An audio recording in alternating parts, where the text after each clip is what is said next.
Broken glass, broken glass. Nothing. That's a $20 penalty, sir. Case of Miller Lite. And it goes to the club, money goes to the club, $20. So I found another local dump, I didn't find anything there, and then I finally dug a Mason's Overcross aqua jar, which I didn't have in my collection. And that's kind of what got it all started. From there, it was really down there. So went to the Ann Arbor Huron Valley Bottle Show when I was 10, that's when I met Mr. Donald Burkett, my primary mentor, Mr. Mason. And he gave me great advice. He says, buy the best that you can afford. So at that time, it was like $2, $3, you know? And then a number of years later, I went to that same show, he got in somebody's collection. And he had about 15 of the, 15 of the Mason's Cross and Amber. He had them priced at $25 each. I literally had just over $20 in my pocket, but I had my mom picking me up, so. I can't afford it. Go look around, there's other, and this is back when our small shows had 50, 60 tables. I mean, there were a lot of people that brought stuff, so you had lots of stuff. I didn't find anything I liked. Went back to Donald, he sold me a jar for $20. And that's how I got my first color, which I still have now.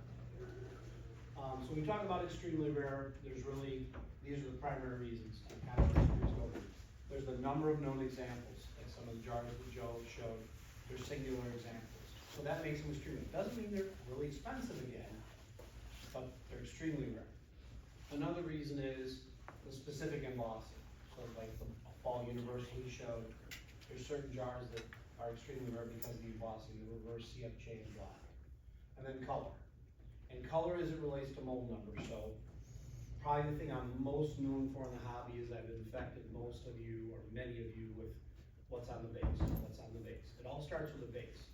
Because if you look at the base, as you study jars, the base, a lot of times, you know, it's gonna tell you possible manufacturing, possible age, you know, time in the period they were blowing jars, and then you use the form.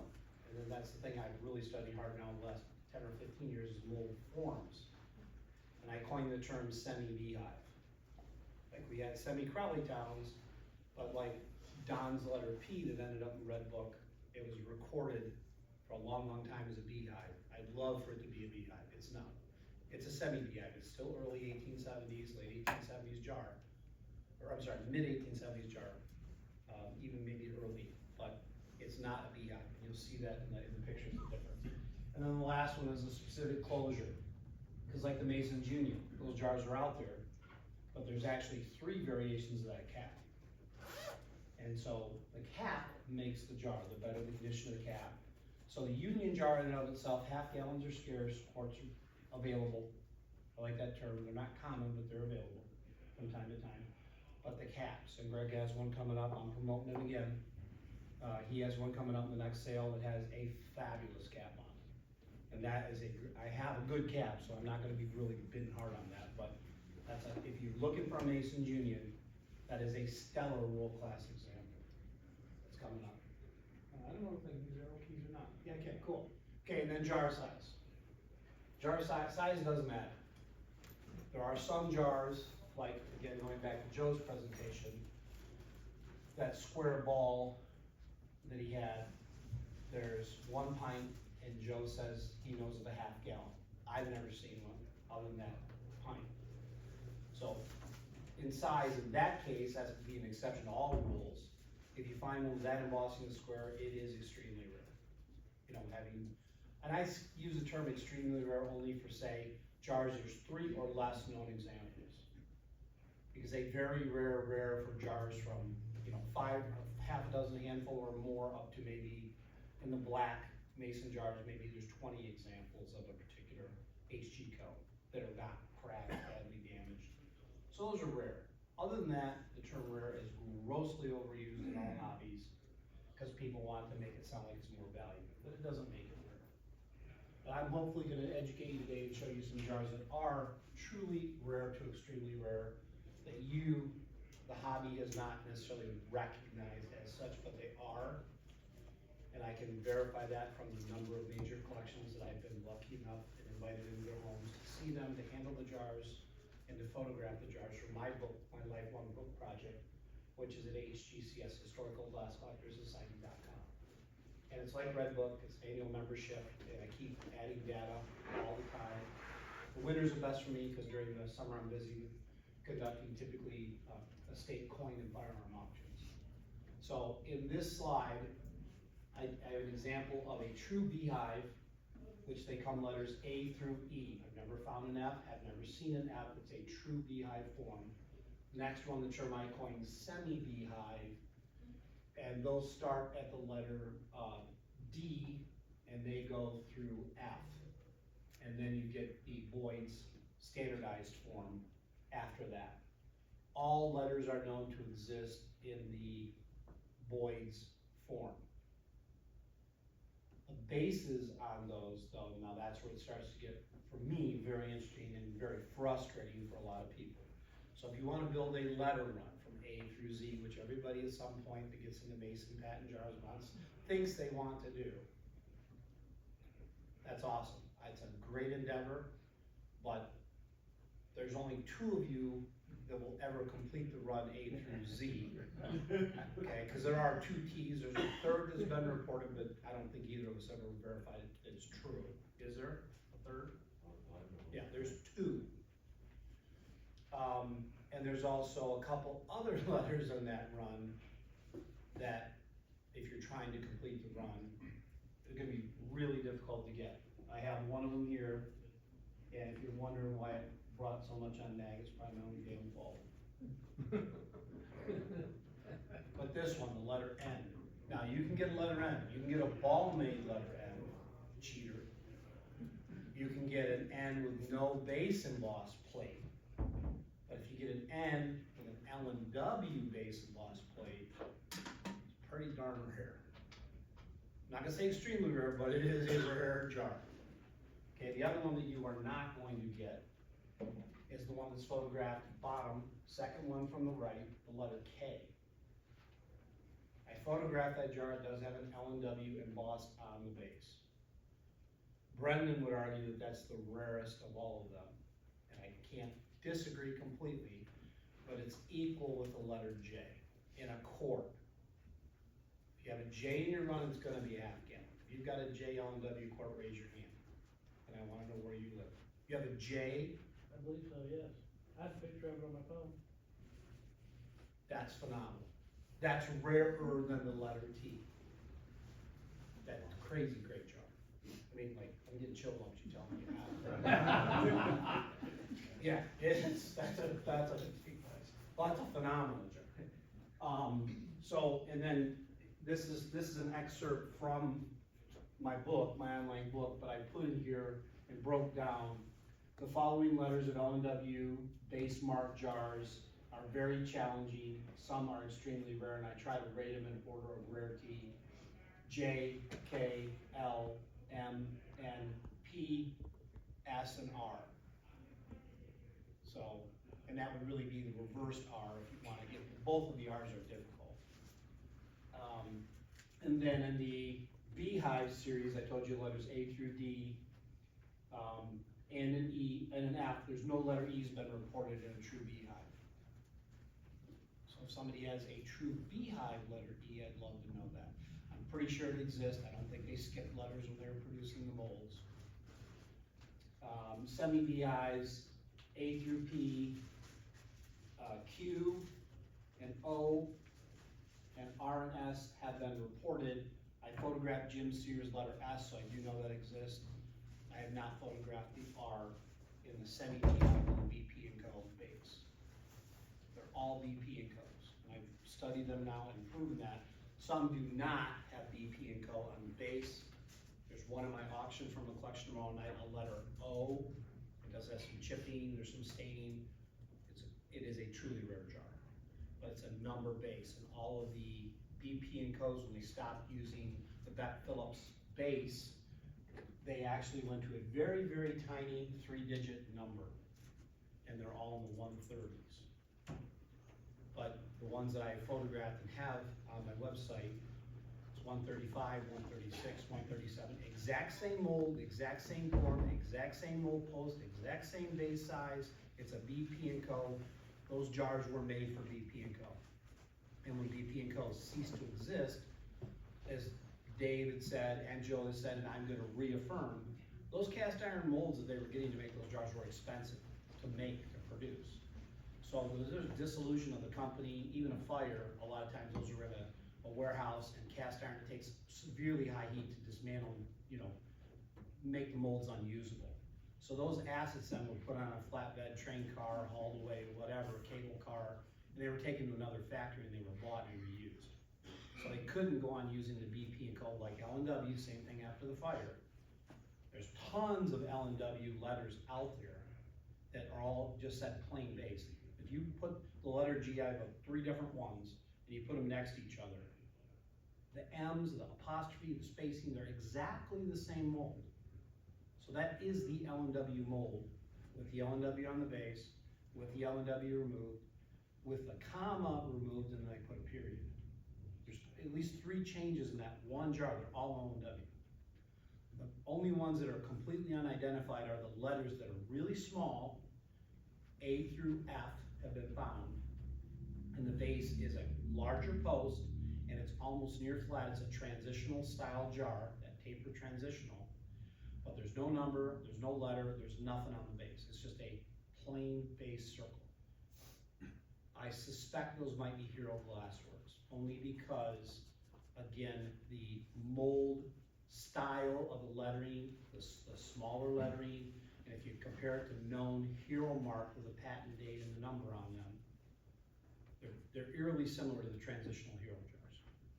So that there's all kinds of depth you can get into when you're collecting these. And I lost that slide, I don't know. Okay, now specific Cummings, I'm gonna go through them fast, but again, I have lots of detailed information. So one thing, Dave's giving me access to his collection. This letterhead I own. This is Bodine Thomas and Company, BT and Co. I'm not gonna say extremely rare, but you don't see a lot of them. They're not terribly expensive when you do, again, because this type of information hasn't been disseminated to the public till now. There's basically 4 different bases that I've recorded, and only 1 half-gallon, and it's a number 1. I suspect, again, because they have a number 2 quart and a number 1 quart, they're most likely out there is a BT and Co. over number 2 half-gallon, but I haven't recorded. And I talk about the company history, the dates, timeline. This one actually came on one of Greg's auctions, and I saw it, and I knew it was gonna cost me because Dave and Eric Harris and whoever was gonna bid on it. The reason I went after this so hard was because inside that envelope, the envelope's cool enough itself, they also blew the automatic sealers. What was really, really cool is the little billhead inside, because if you look, you come up closer after we're done, when you look at the billhead, you'll see the company name, Philadelphia, and it's a blank, 18/6 blank. So now we have a time limit. Very important when we're trying to date jars, and people say, well, that's from 1870. I like factual data to back up what I'm telling you, so I don't look like an idiot and sound like an idiot, right? So this helped a lot, because that tells me the BT and Co. was in production in the 1860s. Don't know how early, but with more research and further, we did get a very close timeline. And the timeline, and Roller had some information out there, he said 1864 to 1891. Loved Dick like a grandfather. There's no way in hell they were producing jars as late as 1891. There's way too few examples that are known, and this billhead really helps to tie down that date better. They were incorporated, and that's where the timeline, so if you use Roller's book, it is an awesome, awesome seminal work. But like all things, we learn, more stuff comes to light. So actual production, manufacture of fruit jars and not trimmings or other things. BT, trimmings meaning the rubber or the zinc caps, if you don't know, we would say trimmings. BT and Co. more than likely, although they incorporated in 1864, the jar body form is more transitional, it's later, it's definitely not to be a beehive at that time. It's not a beehive form, they didn't come up with this form until right around 1870, 1871, when they went to, and I brought an example, a transitional. form, they started to change it after the beehive. And the beehive form is right here, the number 12. Okay, that's a true beehive form, and you clearly can see the change in those forms, and as soon as I'm done talking, you come up and you set them next to each other, you'll know, so if you're not sure what a beehive is, because that's the number one question I get more than any other question from collectors is, well, I think I have a beehive. Well, that's great, they're beautiful jars.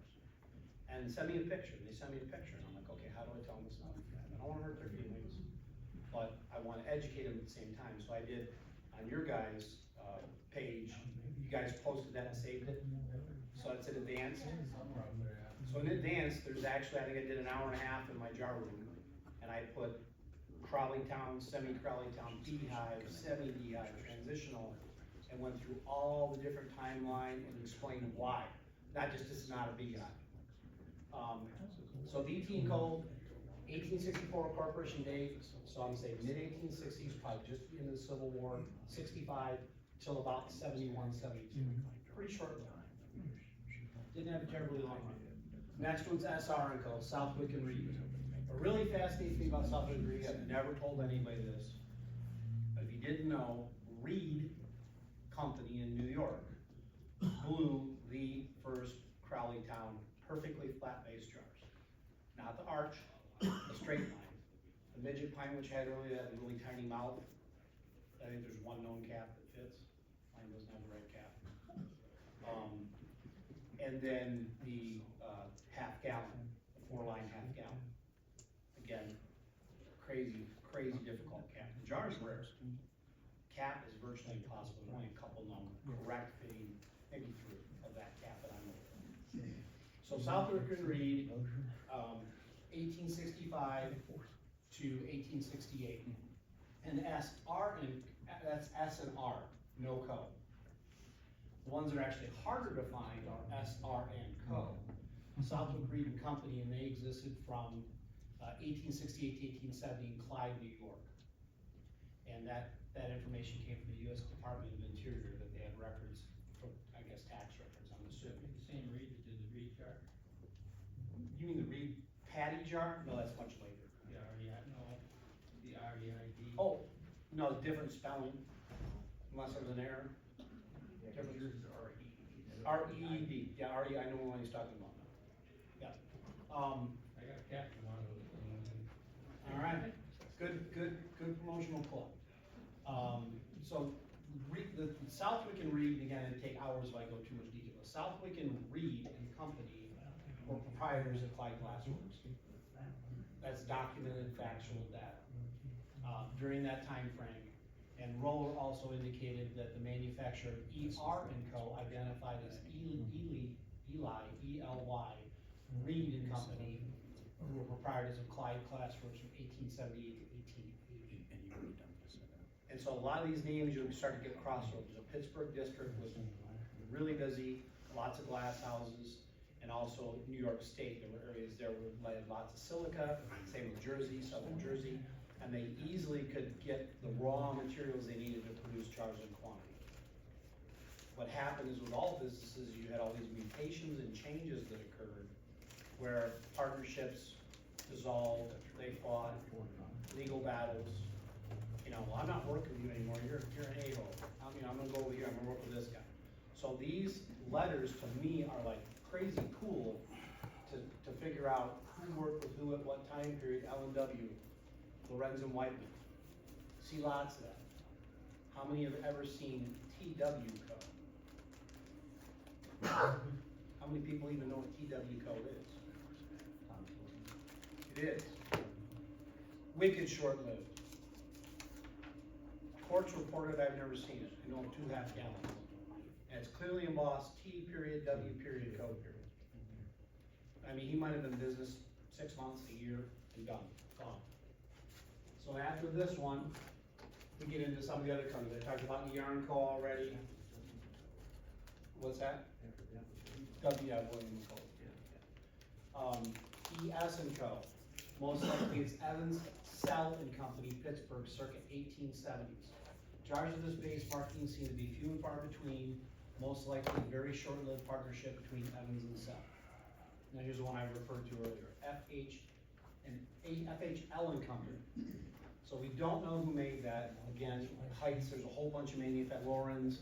We don't know, I don't know yet which initials those names represent, but I can guarantee you that they were people that were in that glass district and making different agreements. And, well, we're gonna do midget pints. I classify the FHL and Co. midget as an extremely rare jar. FHL, FHL Co. straight line is possible. Greg's had a couple in nags over the years. There's another one that's FHL only. I have the jar, so it does exist. The ANCO is not plugged in the mold, so at some point they mark a quart FHL, there's all periods. And it's not obliterated, there's nothing there that the mold is obliterated, that the co's, it just never was put on. So before they added whoever to say and company, there is one of those that exists. H and Co. I believe there's gonna be one of those in the club auction. A dear friend of mine has one, and again, very scarce. That's Hay and Company, Hay. Very scarce face in Boston. I'm not gonna go extremely rare, but it's far from common. HC&T, Holt, Clark, and Taylor, proprietors of the Broadway Glassworks in Salem, New Jersey. So the HCT famous Salem jar. They also produced Mason's patent 1858, but not a lot of them. Numbers 3 and 4 appear under the word Mason in front and are known to exist. Numbers 1 and 2 have not been reported. So Mason's number, patent number 1858. So 3 and 4 are in Red Book. I confirm they do exist. 1 and 2 has not been reported on those. And then the rarest one of all, to me, on the basis other than the TW Co. is KR and Co. About 3 years ago, during this months when I'm not crazy busy with work, I was digging in the National Archives, reading all kinds of, through the genealogy stuff, going through newspaper articles. I mean, I'm like, I'm gonna figure this out, it's driving me nuts. I found it, 1871, newspaper article in Louisville, Kentucky, Crack, Reed and Company, right? Numbers 3 and 4 are known to exist. 1 and 2 have not been reported. But again, the common sense approach to business does fit. A, B, C, D, 1, 2, 3, 4. So I'm not gonna say for sure they exist because we don't have them, but it'd be really stupid for a company to start a mold parade, right? So there's a 1 and 2 out there somewhere, in a dump, in a river, creek, whatever. They exist, I'm sure they exist. Couple more very rare cases. N period Y. Yeah, it's in Red Book. But we can. I'll be happy to share it with you. And then there's 2 different versions of the OK. There's 2 different versions of the OK. There's OK only plain post, and then there's OK only NOV 2667, where the Hero patent date was added. So it's not too far to stretch to say that Hero Glassworks blew both of those jars. Or possibly a company did that with OK and they thought, well, that's really cool. This jar is OK, right? Because I don't think it's for owner's names. And so then they added their patent date to it. And both of those came from Don Burkett because they have this little identifying sticker on them. I begged him to sell me those 2 jars. PB and Co, these show up. Don't know the name of the company. I only cite this one because in midget, pint, and quart, you can find it as PB only on the base of the jar. But in the midget pints, they can be found with PB over number 1 or P period B period over 2. That's what's been reported so far. Next one is one that was found in a state in 2024 that I bought. It was unreported. It's now been reported. It's S period C. It's not a 5, because when a guy first called me, I said, you sure it's not a 5C or a 4D or a 6E or one of those? Brendan has a beautiful green, what's the basic, Brendan? 4D. 4D, beautiful green 4D quart. And I thought it was from that series, and it's a really bright blue. It's I guess bright blue is the best color to call. It's not ball blue. It's not cornflower. It's a really bright blue. Next one is the one I talked about, TW & Co. based. Thomas Whiteman and Company suggested an L&W partnership Red Book shows that there's a quart and a half gallon. Does anybody have the quart? Come on, use your hand. I thought you would raise your hand again. I've never seen it. Don didn't have it. Don only had the half gallon. We talked to Jerry Pfeiffer. I've been down to Vanderskaal's, photographed about a third of his collection. Munson, to my knowledge, doesn't have it, so if it exists, please let us know. So either he can get it corrected in Red Book, or I can add it to mine, and he can say, yep, it exists. Very, very rare, extremely rare. Have you ever had a TW code, Greg? Same in New York? Yeah. WFM. BP and Co and WFM are the two that I'm trying the hardest to complete the runs on.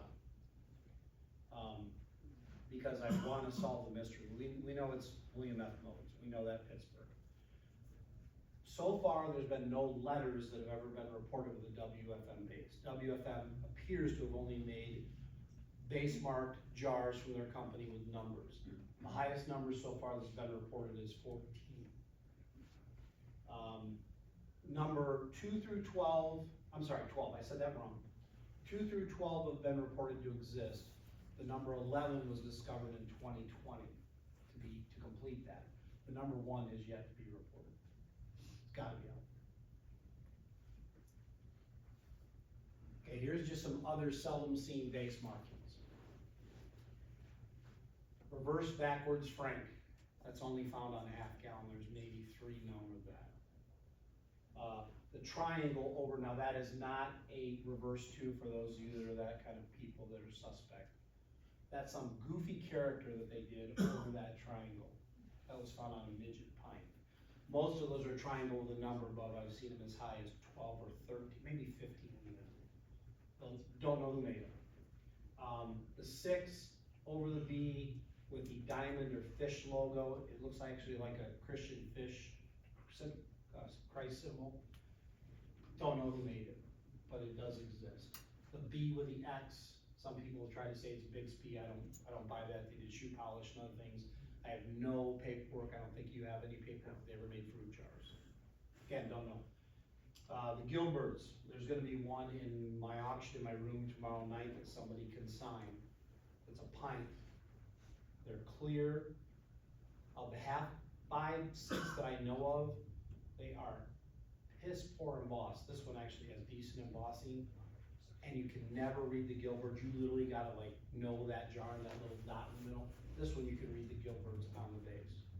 So that's getting sold tomorrow night. Another one, M.3 LAC. We've always kind of suspected that was a glass blower, and he got cute one day and said, I'm gonna put my initials in the mold, and did that. But again, that classifies in that, very rare category. And then the only smooth lip jar that I would say I would classify as extremely rare is the patent PATB July 11, 1893. That's a rare jar. That, and I'll give you a clue, so if you ever run into one. It's the really teeny tiny number under Masons. 1, 2, 3, 4, 5, 6, 7, 8. That's number 9. It's also the highest or the last, I believe, in that series. And that's a smooth lip machine made jar, early machine made jar. But the number 9 actually has that patent date on the base. All the rest do not. Hey, Joe? Yeah. I had a question. That first picture up there in the top left quadrant? Yep. That's probably in my jar. I reported that the midget. Subsequent to that, I found straight side pine. Exact same base. Same character. Same exactly. And so I don't understand. I assumed that was graffiti, for lack of a better term. But oh no. It's in 2 specifically different jars now. The midget and straight side pine. Awesome. So I don't know what that means, but it's really different. But it's the exact same post. Exact same. We talk about post, I'm not trying to talk down, but some people may not know. Mold post is that circular part inside the heel of the jar. And those were changeable, like when Joe was talking about the side plate on the product jars, they were changeable in molds. And sometimes it could be, they could have been used for a number of reasons, to record which worker was blowing the jars, because they were paid by the piece. So how many did this guy blow, how many did this guy blow, etc. Or it could also been a particular company, like a hardware store in Cincinnati or Muncie or Cleveland or Detroit, And that particular number was that store's order, and so they all went to that vendor, right? Couple of plausible, reasonable, we do not know for sure. Okay, extremely rare, this series, and there's a lot, I didn't do them all, there's also numbers, I just kind of focused on the letters for today.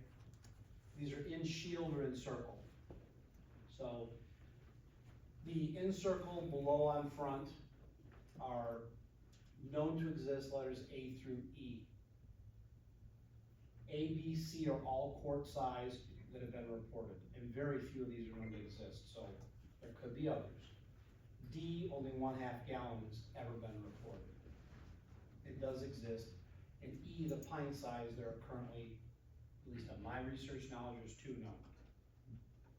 So if you wanna collect those, it's gonna be pretty tough. The next ones, which are the ones you're gonna have the best chance of collecting and putting together some semblance, is gonna be the in shield. These are really a fun series. So the letters in shield above Mason, the following letters are known and have been reported, and I have confirmed they do exist. A, B, C, D, E, F, G, H, J, N, P, R, T. So a letter T does exist in shield. If you want a letter T for your letter run to cheat, you gotta buy it in shield probably. Although I think there's only 2 of that, so equally rare. The other letters of I, K, L, M, O, Q, S, U, V, W, X, Y, W, and Y have not been, and Z have not been reported to exist in any size, pint, quart, or 1/2 gallon. And then you go into, in that particular group, I did again through research, found an ad, because people always say, well, who made these, and why do they always have cracks? Here's your answer, I highlighted it in red. This particular company who's blowing these was S.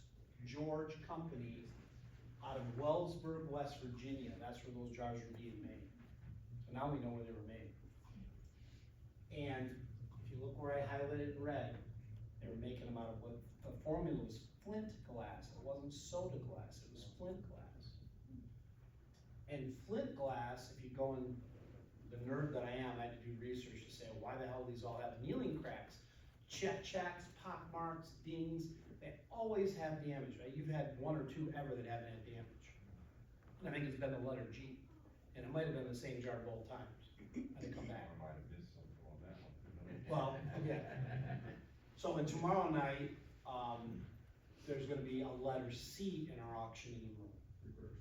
Yeah, reverse letter C on the back of the jar. And yes, it has a little annealing crack in it. That's just, if you're gonna collect them, you gotta accept it, because that's how they are found. But most of them are at least minimally, extremely difficult to find, and the majority of them are extremely rare, because there's 1 or 2 or none examples known. So those are collectible.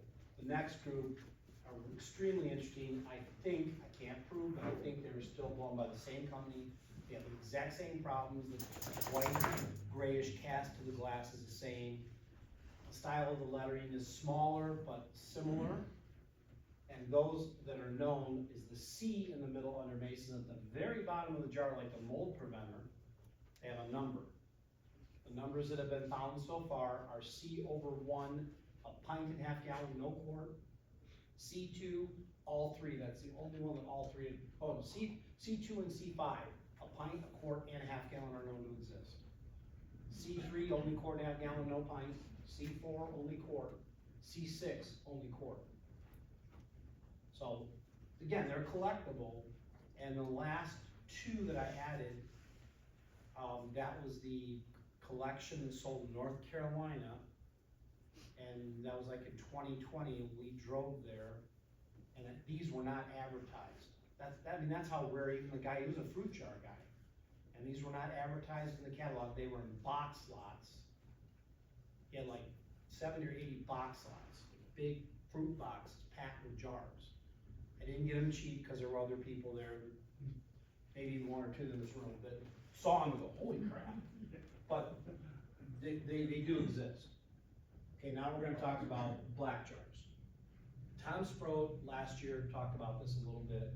I've done some more reading and research, and I do have to agree with Tom. I think the only true black glass formula jars are the Royal and the Royal of 1876. I firmly believe that all the rest of them, they tried to copy because they didn't want to be sued and get us another patent for the black glass formula.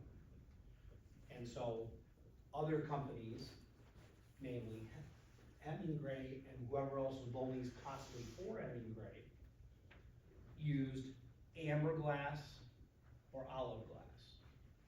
So black and amethyst, I guess technically if you want to count those, but I really kind of throw those out a little bit because those were apothecary blown jars for apothecary.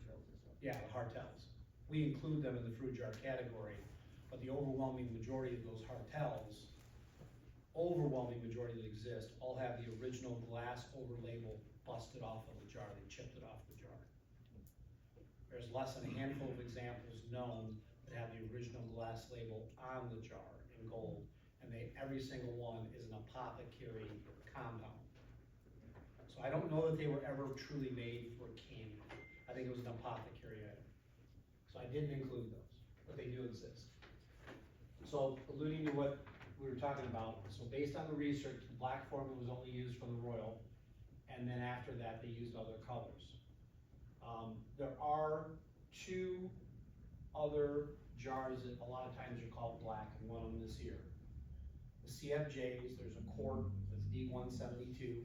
When you sit it on your shelf, even with all these lights on the shelf against the wall, from this distance, it looks black. It's very dark amber, but it is not black. The other one is D228. There's a D4 something half gallons that's equally dark as a D229. And they're all considered rare. The ones that you're gonna have a chance to buy are gonna be the HG is the only one that I think they made enough of and were distributed widely enough. Hemingway, if you're gonna own one, that's your best chance. And level of rarity, the rarest jar is the black pint. There's two.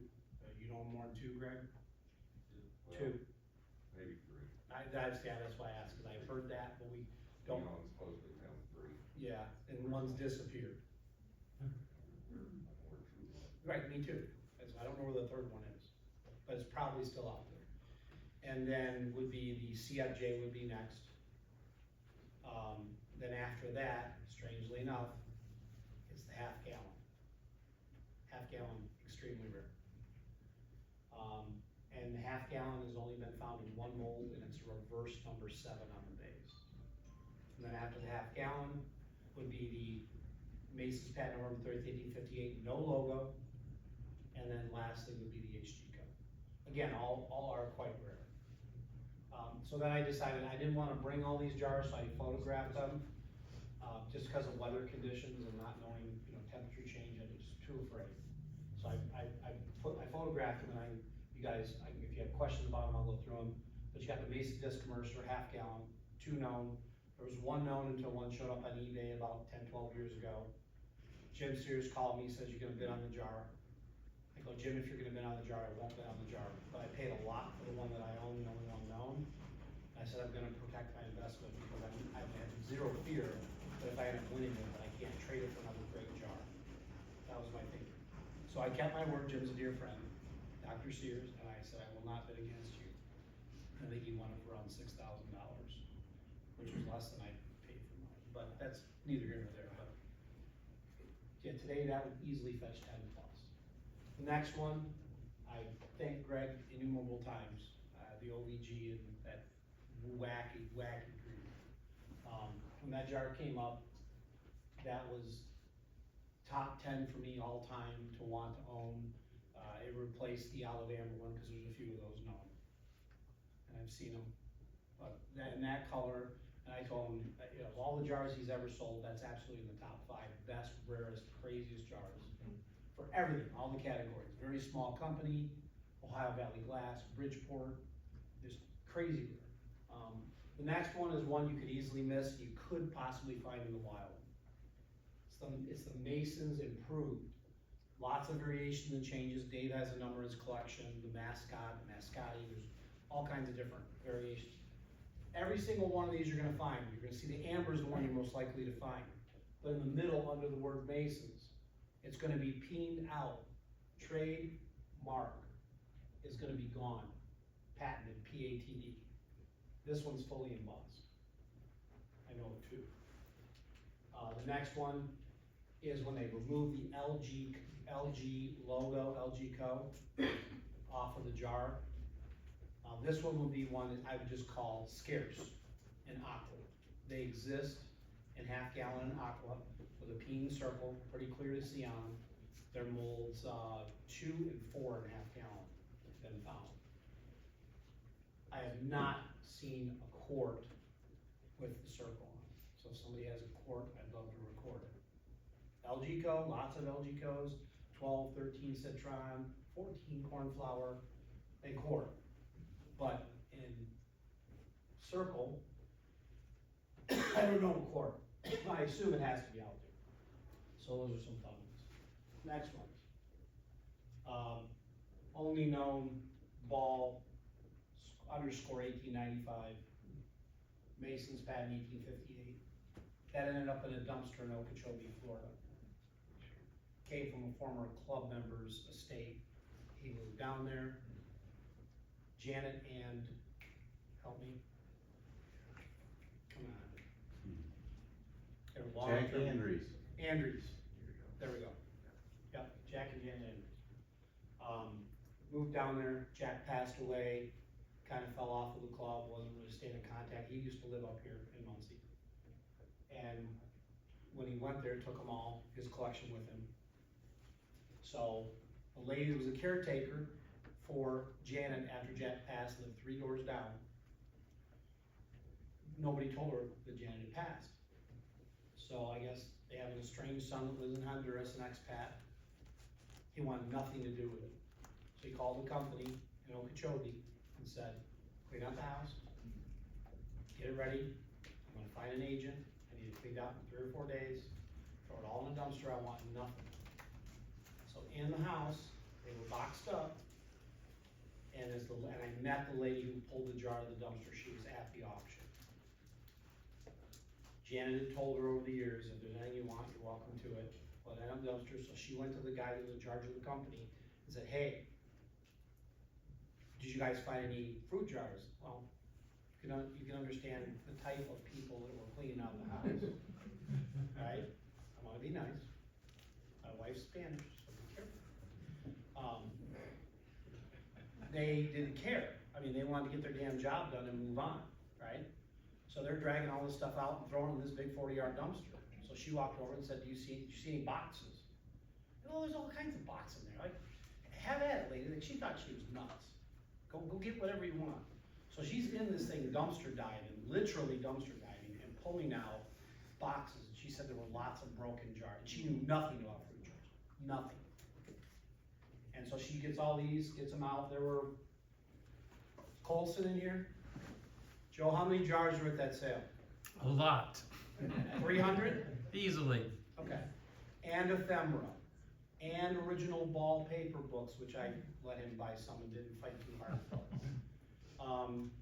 And lids, and yeah, the stuff that we collect and covet, I mean, there were lots of it. How much stuff she left in the dumpster, we'll never ever know. But this jar was wrapped in paper in one of the boxes. There were other broken jars in that same box, so I gotta imagine there were some good jars in that box, because we all keep our better jars together usually. And an epic battle ensued that day. And it's because my damn son, I quit twice or 3 times, Joe. Multiple times, both of us. And my son, Dad, you just paid for 3 plane tickets. We're doing this, you're running a car, we just drove through a hurricane, it was a week after the hurricane hit, because the auction was supposed to be the hurricane week. That's right. And there were roads we had to take to get there that I wouldn't even try it again, that's how stupid I was. I mean, we're driving over roads that do not cross, it's the only way to get there. The river's running right under us, the bridge is half blown out. So, I got the jar, and if the jar ever leaves my collection, Joe will have first opportunity of that jar. Next one, Greg offered this, it fell under the radar, I was extremely happy you guys didn't know, thank you. It says Mason's fruit jar, I told you about it, not Mason. Aqua, possible, amber, to my knowledge, only one more. And then Don Burkett's, famous green letter D, that is a beehive. And then the next one, this ever leaves the collection, is going to Jeff Klingler. Yeah, it's the only known half-gallon crossover CFJ, but what really takes it over the, tips it over the edge, is on the bottom when you turn the jar over. In beautiful bold embossing, it says I, period, G, period, Co, period. Illinois Glass. So that jar truly helped us to identify that Illinois Glass is the company who made all of the crossover CFJ jars. I have a buddy coming from Michigan, he should be anytime, he might be bringing one or two of those in quart size, 2 different colors to sell. Now, he's not gonna put them in the auction, but he might offer them for sale, cause he asked me. Next one's, another one I think, grabbed profusely for because it was a jar that I thought I had bought 15 years ago, 20 years ago, and it didn't work out. Molten, right?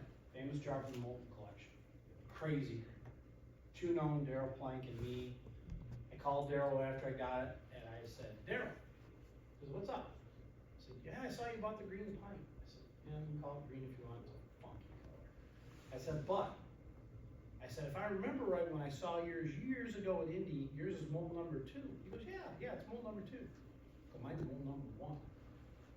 So they had at least 2 molds they blew that color out. So there probably are more out there. Next one, Mason's Improved Jar. Bo got the one that came from Don that we call Black Amber, it'd be similar to the CFJ, it's really dark. That's way up there in the rarity scale to me, but I just don't think it's had enough people to understand it. They see improved, they're like, well, it doesn't have improved closure, what the hell's improved on it? It's in that transitional period, taller, more like this one. It's a goofy form, so again, very short-lived. The one after that, Don Burkett, it was his, one of the jars, again, I begged him for over 20 years, if you ever sell it, I'd like to have an opportunity. He called it golden. It's got lots of olive and amber and yellow. It's truly a unique color of mason jars. I've never seen another even close. You gotta see it in person. Is it base number 11 or 12? I don't remember. Is that 11 and 12? We'll put them side by side. Yeah. We'll compare them. Yeah. It's not the large 11 and 12. No. Okay, it's a hero base. Okay, that'd be awesome. The next one that's in this transitional series again, I'm captivated by these. Just because of the timeline, this one is absolutely, it's a hero. Because their number system, that is a hero base. And kind of a yellow-green. But that one is a really deep yellow. And you have one that's amber, the 411. And Brennan sold one here, there was a 411, that darker, older tobacco amber. I found 5 different colors so far in that mold, of this style jar. I suspect there's others. And then the famous Roman numeral 3, in color and aqua, very attainable. I think Bill Burgess has a midget. They're pretty scarce. If you're looking, we'll go to Bill's room for an example of that mold in a midget. And then the number 5, there's 2 to my knowledge of that. The one that I own when I went through a divorce, ended up with Jim Sears many, many years ago. I have the other one, I no longer have it. Incredible jar. Next one is one also, I'm thankful again to NAG, maybe people, that is Moore Brothers. That is the exact same mold, cut, style, everything, but it does not have a P base. Definitely Moore Brothers. And then the Mason's Improved, that's Vanderskou's. You see them aqua, you see them yellow, green, you see them all kinds, but in that amber color you don't. Far left, that jar actually went to a new home last night. Midget in a deep, more yellow I think even than Citron. 58 only. Super rare ball. Next one, CFJ. What's really interesting about this, all the CFJs that I've recorded, including Corker's examples, are B mold, C mold, that's what they are. That's D559. it's way out of bounds for what was known of those. That was off of eBay. The next one's a Christmas mason in just a crazy color. You know, way outside of the norm. And then the last one, I call it sapphire blue. I think it's listed in Red Book as a light cobalt. But if you see that jar in hand, it's not cobalt, it's sapphire. That's a reverse CFJ digit. And then the Holy Grail, the singular dual outline jar, like the dual outline ball that we showed in one of the presentations. It's fascinating for a number of reasons, in my opinion. Donald Marquette, known as Mr. Mason, long-term mentor and dear friend of mine, coveted this jar even above the letter T, L, and W base. Why? Because over more than 30 years of sharing this jar with other advanced collectors and talking about seeing all letters and having the dual outline design, none ever came to surface, and he was said to have the only example by other notable past collectors that are gone. When Don offered me this jar, I was initially stunned, then brought to tears, asking him why me. He said, due to the number of unselfish things that I'd done to help him over the years, and his confidence that I would educate future generations, that I should own the jar. I acquired this jar, thanks Greg, after he sold the letter T that I got Don to send to Greg in 2013 for $6,635. This is most likely the only jar in my collection from me. My wife owns one, a canary yellow jar. But this is a jar from me that will remain in my lifetime that I will never sell. So, just love it. And then, finally, I'm gonna cheat. For those of you here, a lot of people aren't. This is gonna be one of my show and tell jars. This is a bucket list jar. This was Bolton's. And, it was over 20 years for me to talk this guy out of the jar, and I paid dearly for it. But, that being said, I rank this up there as truly, it's very, very late in the hand-blown process. It's 1903. We, in the hobby, it's commonly called the jar on a jar. So, I did buy the gate jar, which was the only known example prototype that never went into production pictorial jar. So I believe I'm only missing 2 jars to complete the entire pictorial run. If you know where either of these 2 jars are that would be available at any price, I would be genuinely interested in knowing about them. That would be the Amber Lafayette Profile, I don't want an aqua one, had lots of them, and the Mason Spike Standard.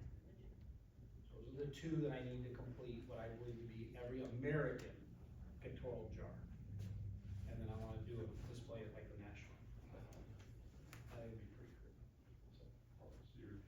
yeah, well, I have. And if Father Pat's ever comes out, you know, I'm gonna obviously do everything I can to do that. All right, where's that at?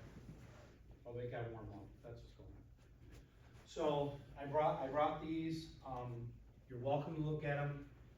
With the ones that I'm gonna pull out next, I just appreciate if you want to see them, I'll hold them, show them to you. Please don't pick them up and move around. But you're welcome to see them. It's gonna be the first time since Alvinian did his display that these have all been out at the same place at the same time. This is the Gilbert's jar that's gonna be in the auction tomorrow night. I brought it down in case you want to inspect it and see that it does say Gilbert's. It only says Mason straight line. Very rare jar. So that's gonna be in the auction tomorrow night.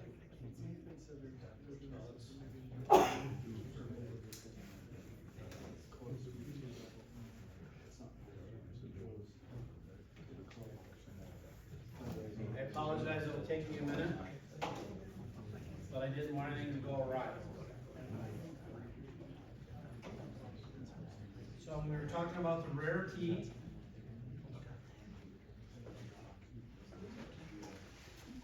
The one that you're most likely to acquire.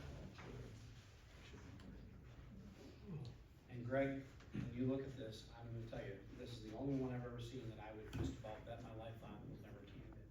It's perfect. Up there, CFJ. Oh, there you go. HG Chico. Oh, Chico. That's the one in the black jars I'm purporting that if you're going to try to have a black jar to put in your collection, that's the one that you're most likely to acquire. And then the next one, oh yeah, but I'm thinking of the Mason, I know you didn't mention wax either. only because of the Masons. Yeah, I know. That was kind of the theme. I know. So this one, over the years, I think I've had maybe 5 of them. This one I kept because the only one I ever found that was, again, no scratching, no damage. These all tend to have very weak embossing. They're readable, but they don't jump off the jar. And if you ever see one of these, I have not personally, but if you ever do see one with it, it does have good embossing. Buy it, because they just poorly embossed. They don't fit the way they cut the mold, it was just shallow. But this particular one's mold number 14. It's not a 4, it's not a 10, it's not a 20, those are all ones that have turned up. That's a really odd number. And again, they didn't just make one. Mold, the 20 exists, they had all 20 molds, they didn't necessarily blow them all in black glass. So that would be the next one, you might have a chance with no logo on the back. And then the next one after that, in rarity, it's gonna be this one. This is the half gallon. On the base, it has a reverse number 7, and again, I don't think the jar was ever candid. There's no wear, there's no scratches, there's no nothing. And all of these I've had under super high power halogen light, as bright as sunlight or brighter, to examine the jars very, very carefully. Because they're notorious for having cracks in the glass, again, annealing issues. So that did happen.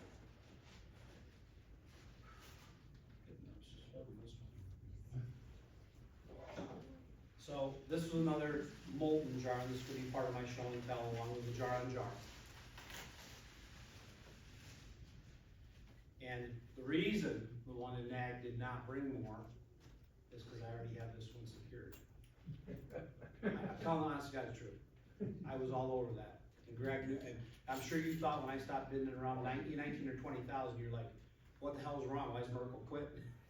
Yeah, no, But I knew- nobody I knew knew. why you were quitting, because I knew you would have had that idea. Yeah. But I already had it secured. I just didn't have it in hand.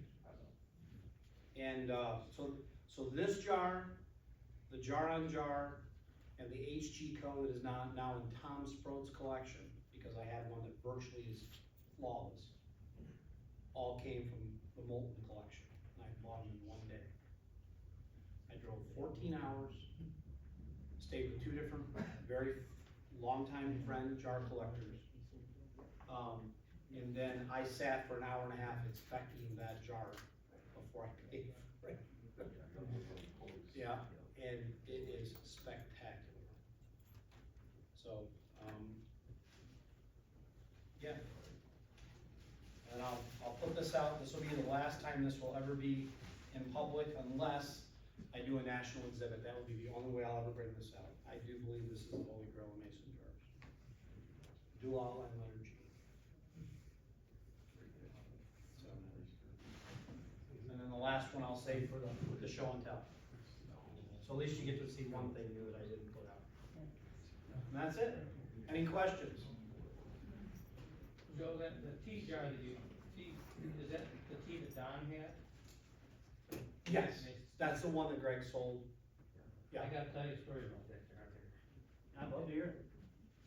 I've absolutely confirmed there is a second tee. I've seen pictures of it. Well, it was 1989 in Kalamazoo, Doug Bighorn drug me down there, that was my first show ever. Yep.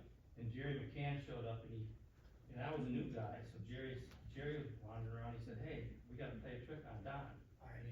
Don told me this. Did he? But yeah, you don't. Well, I haven't heard it. so here I'm the new guy, and they hand me this, go tell John that you found this in a box under a table. Because he goes early and he looks at every box and checks everything. Oh, Don was hardcore at that time. Well, so I do, and here I'm holding this jar, and I don't know, jack, and, so I go over to him and I said, hey, I found a nice jar, he told me what to say, he said, you're gonna start collecting letters, that's the first thing you're gonna do. I'd already found one, I showed it to him, he just like, Where did you You're lucky you find didn't have a heart attack. I know, but anyway, so he looked at it, and he handled it, and he said, we want, no, I'm gonna keep it. So I brought it back to Jerry, about 10 minutes later, he brought it over and gave it to me. Said, here, Don, you can have this. To And complete the numbers. But, For the letters. but Jerry, at that time, that was so early on, before we were really paying attention to stuff, he had no idea what he had. I know because I talked to him after the fact. Right. He had no idea what he had. Any other questions? I need a specific